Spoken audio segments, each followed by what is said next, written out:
This is a really weird way to start your new channel. It's not the video I thought I would begin my new journey with. Hi everyone, my name's Anastasia. Welcome to my channel. I've decided to start a channel and I'm not sure what I'm going to do with it. I had a bunch of ideas of what I wanted to do as the first video for this channel, but then the government came out with an obesity strategy and I read it, and as a lot of other people, I believe, I found it so wrong in so many ways, and I really wanted to do a video about it. So here I am, dedicating my first video on YouTube in my personal channel to the obesity strategy. Also, third, it's extremely hot here in Greece. I'm gonna be sweating buckets, so throughout the video, if you see me like slowly melting into a puddle, just ignore it. Okay, so the British government came out with an obesity strategy because scientists have come out and said that obesity worsens the effect of COVID-19. For example, things like diabetes and heart disease make COVID-19 a way worse experience for people that contract it. So they came out with an entire strategy to battle obesity for the UK because of that. And that's my first problem with this, is that of all the things that the UK government did to battle COVID-19, I think that's not the most important thing. Like, taking measures early on would have done the trick. But whatever, we're not gonna talk about all the things the British government could have done to not prevent exactly coronavirus, but to have like a smoother experience going into a pandemic like a lot of other countries did. But we're gonna put that aside for now and just tackle this strategy that's supposed to help people, but instead, from what I read, the only thing I can see is triggering people, not taking into account a lot of other factors that contribute to obesity, contributing to a fat-phobic community, and a lot of other things. So let's start. Let me read you the basic rundown of these obesity strategies, and it's basically 4 main things. One is banning all TV and online adverts for food that is high in fat, sugar, or salt until 9 p.m. because up until 9 p.m. Children that are going to school are watching TV, they think. Next is end of deals like buy one get one free that include unhealthy food, again that is high in fat, salt, sugar, and all of that.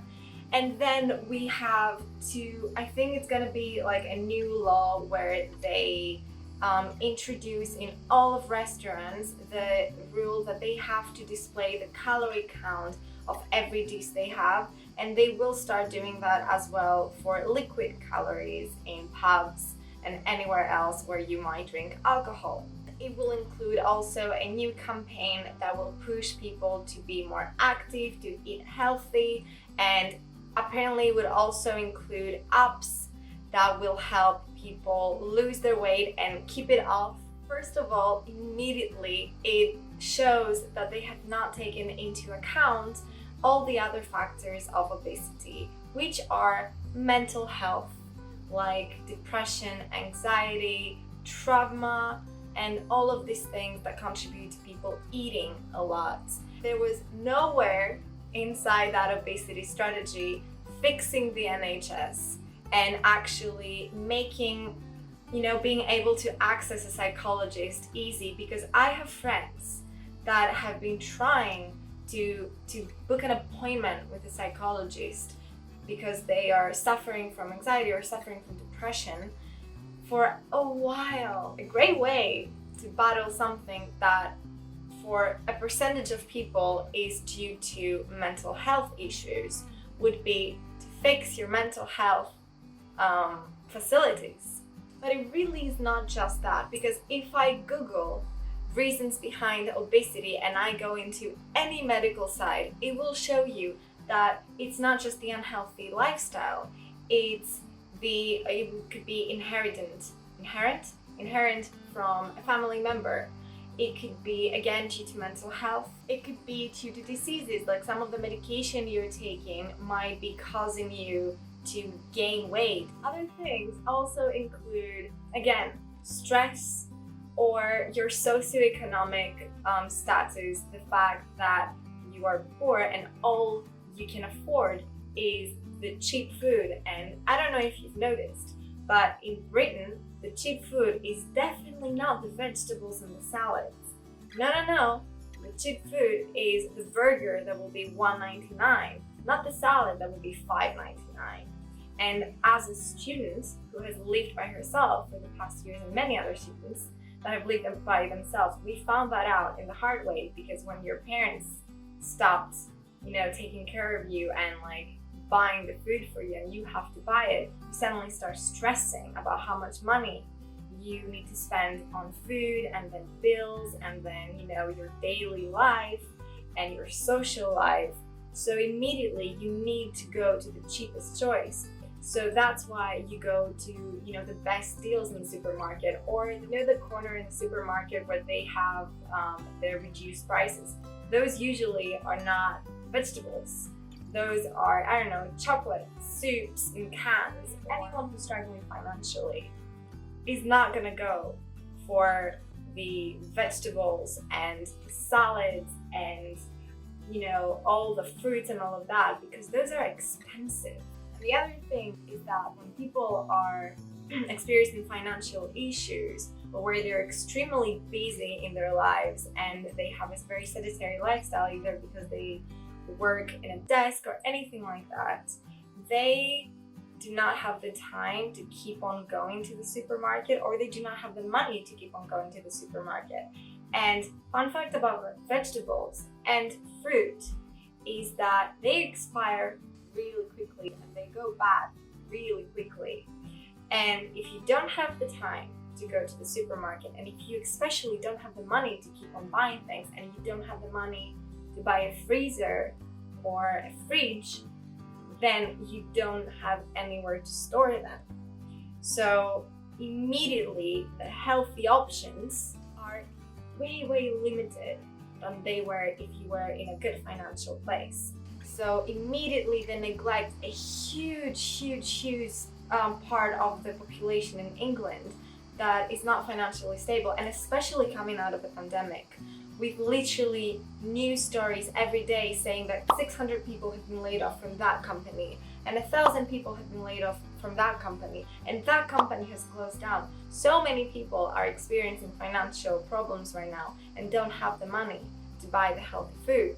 So a great thing to do about healthy food, instead of just, kind of putting the health ads and all of that and banning ads for fast food, which is great, by the way, that was a good move, but making healthy food more accessible to people and fixing the damn economy would be way better. Let's now go to my favorite part of this strategy and the trickiest part to explain, and that is the calories part. The obesity strategy said that the calorie count will be displayed in every menu and every liquid or food menu. So there are two reasons why this is really bad.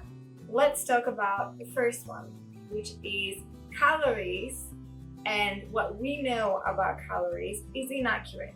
I thought calories were some type of energy that we get from food, and that if we don't spend it, burn it, it turns into fat that stays in our body, and that's how we gain weight. So this is wrong, because a quick Google search will teach you that calories are not what you thought they were. They are a measurement of energy, but not exactly how we thought it is. But basically, calories were created to measure the heat needed to change the temperature of a gallon of water by 1 degree Celsius, which basically means it was used to measure the energy released by that, And somehow we took the heat needed to warm water as a way to explain how we gain weight. If it makes sense in your head, please again explain down below so I can understand it too, because in my head there is no connection at all. So even if we somehow connect the fact that this energy is turned into fat, and we go with that theory, because it is used to measure the energy we get from food, there is the other small to biggish problem, and the fact is that the calories we see displayed in all the foods, products, products we buy from the supermarket or the alcohol, whatever, are inaccurate, because the amount of calories there is based on a system of averages, and that is said in so many articles and so many researches everywhere. In every single country it is told, but no one listens, because it's this easy way to measure weight gain for some reason, while there are so many more simplistic ways to find out how to make our body healthier. Another reason why the calories displayed in these products are inaccurate is not just the fact that they're based on a system of averages, but also the calories you get from that food you will consume is not what the product will say. Why, you may ask? Because all those amazing numbers, the 400 calories, 700 calories and all of that, do not take into factor the process of digestion and how the food is cooked or processed, if it's processed, if it's natural, if it's crushed. And all of these things might sound silly, but they are big factors of how many calories we consume from what we eat, how many calories we digest. For example, fiber is really difficult to digest, so that's the reason why we won't get all of the calories from that product that we'll eat that will consist mostly of fiber. We will not get the calories that is displayed on the, box or can or whatever you get, because fiber is really difficult to digest. A lot of research has shown that people that will eat the exact same thing, the exact same amount, will gain different calories, because we have different bodies. Our bodies work differently. The process of digestion is different for each body. I know that a lot of people will now say, oh, that's because of the metabolism. There is no such thing as fast or slow metabolism, because that's something that a lot of people will say, oh, she loses weight really easily. That's because she has a fast metabolism. And that's not true, because there is no such thing as fast or slow metabolism. In reality, we have a metabolic rate, and that can be high or low, and that can be affected by a lot of things. And in reality, people with a higher metabolic rate are usually people that are bigger, because they need a lot more food to digest. Take that out of your mind. Someone is not thin and someone cannot eat a lot and stay thin because they have a fast metabolism. But we will gain weight differently while eating the same food, because the process of digestion is different for each body, and that is not taken into account with the number of calories displayed in each product or in each menu from now on. You might see 600 calories next to, the pasta you will eat, but that will not be accurate. You will not get all of these 600 calories. For example, there have been researches and experiments with nuts. They're not easily digestible, which means they release fewer calories to the body. So you might see, 150 calories, but you might get, 30 of them. It's not an accurate portrayal of what you get, but what we see is a high number. You see like 700 or like a feast of nuts, and you see like 150 calories, and you're like, there's a lot of things I can say about calories and a lot of researches you can read about calories, and I'm gonna link everything down below, because it's worth reading, and it's worth finally getting rid of the misconception of calories and what we eat and the guilt of eating high calorie foods. In reality, what we should be looking for is not the calories, but instead we should be looking about if it has protein, fiber, and carbs and all of that. Like, we should be eating not based on calories, but what kind of like positive things we get from food. We are taught to follow a calorie-based diet, and we keep on looking at dietary blogs that say that you need to have a calorie deficit in order to lose weight. But in reality, if you actually look at experts, health experts, food experts, and good dietitians, they will tell you that it's not about the calories, it's about the food you eat. Now let's go to the other reason why displaying calories on food menus and drink menus is really bad, and that's the mental health aspect of it.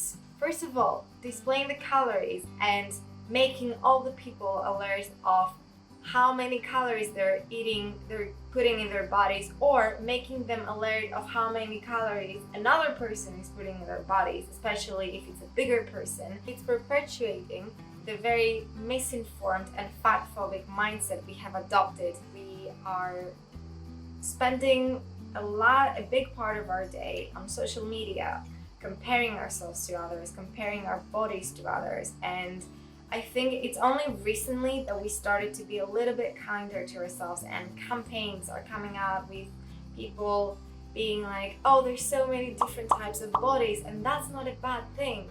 A skinny person, thin person, it shouldn't be the body type we all crave to have. It shouldn't be, because the reality is we have very different bodies, and all bodies are beautiful.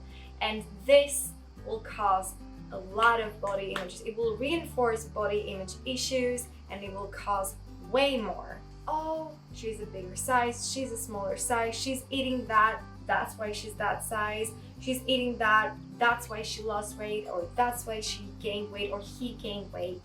And that's really a false way and a really bad way to look at things and to look at other people. And another thing that this strategy neglects is the other aspect of the other side of eating disorders, and that is anorexia, and people that are prone to either anorexia or anorexic behaviors.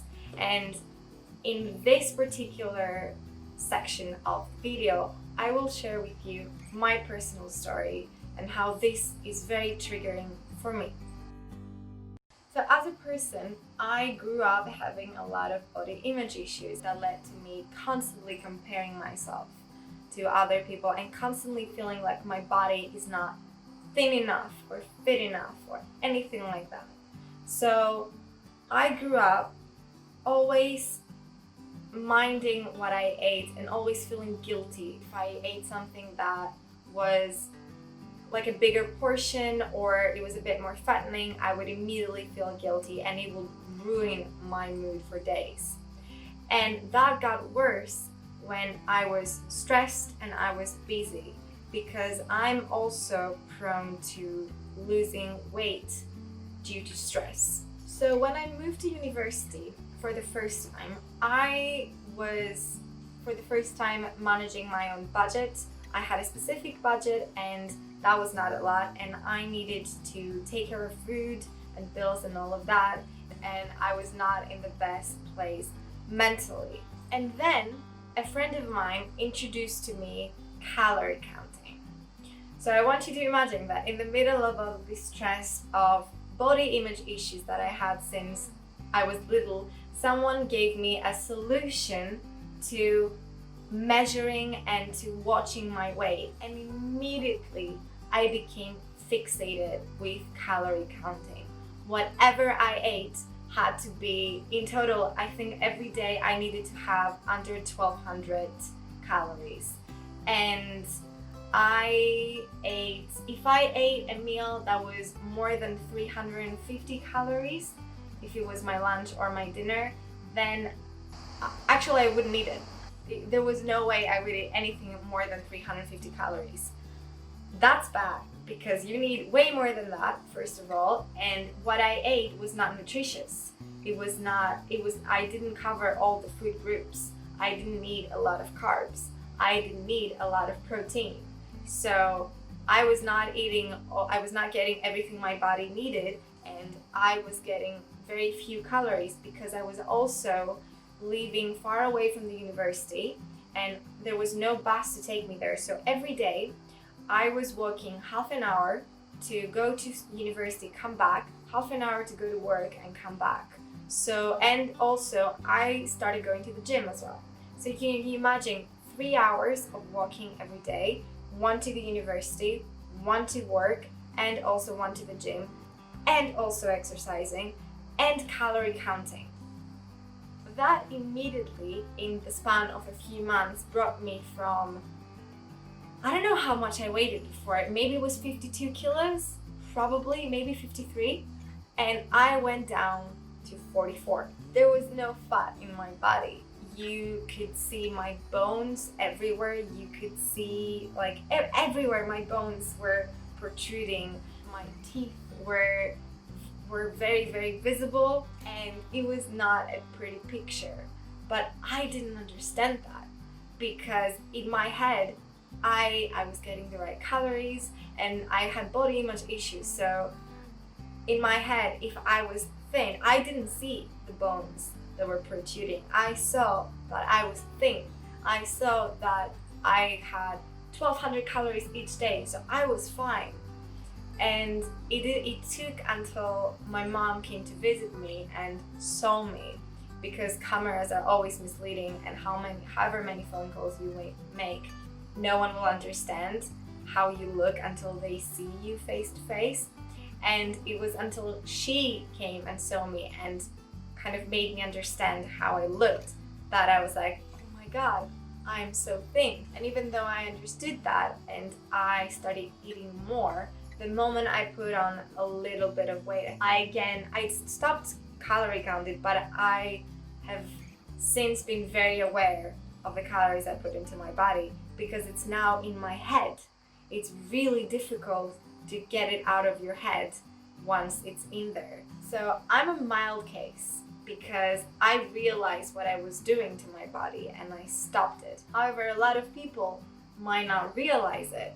A lot of people will become anorexic and bulimic and all of these things, and it will be triggering for a lot of people that have recovered from anorexia or from any eating disorder. This is a thing that should have been taken into account, how triggering it is to see those high numbers, and also how bad it is, because if you want to go out one day to a restaurant or if you want to go to a pub for a drink, you don't want to see how many calories you put into your body. You want to have a relaxed day out. I don't want to see how many calories I put into my body if I want to go and have a burger. I want to go and have a burger. No, that's not the way to do it. That's not the way to battle obesity, to make people feel guilty when they go out to have fun or when they go out to have a meal to celebrate, or because they feel like they deserve it, or because they just want a meal.